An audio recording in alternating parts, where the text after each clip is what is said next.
Pour intégrer les règles de l'efficacité, nous passons par un processus naturel de développement, symbolisé par l'échelle de maturité. La dépendance est le niveau le plus bas de la maturité.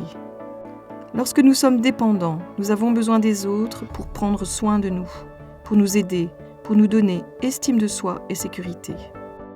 La dépendance est l'attitude du « vous ». J'ai besoin que vous preniez soin de moi. Les 3 premières habitudes nous aident à passer de la dépendance à l'indépendance, qui est un niveau de maturité plus élevé. L'habitude 1, soyez proactif, pointe l'importance de développer notre pouvoir personnel pour choisir nos actions et accepter la responsabilité de nos choix.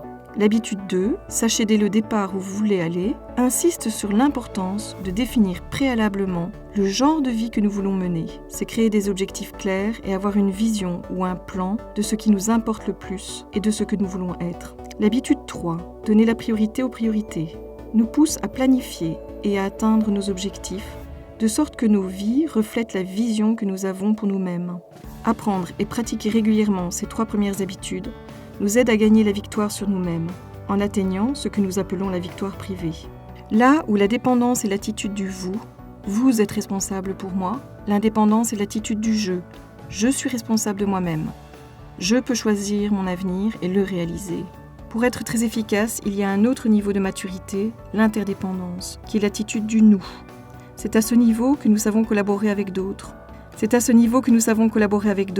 Associer notre créativité pour accomplir beaucoup plus que ce qu'on ne pourrait accomplir par nous-mêmes.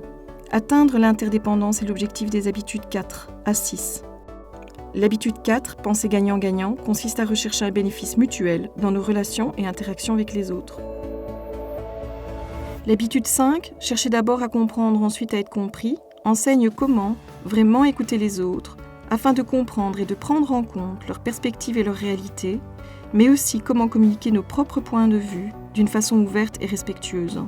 L'habitude 6, profiter de la synergie, consiste à savoir collaborer avec les autres en toute créativité pour atteindre des résultats nouveaux et bien meilleurs.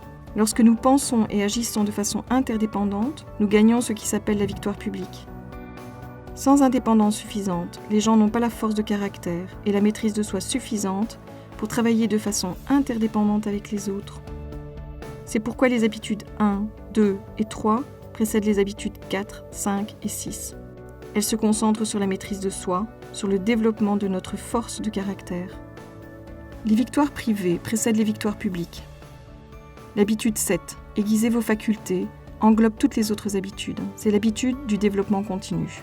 Cette habitude nous invite à intégrer, à mettre en exécution de façon constante les autres habitudes dans notre vie. C'est un modèle de victoire privée quotidienne qui crée une spirale ascendante d'efficacité et nous mène à des niveaux de compréhension et une façon de vivre plus satisfaisants.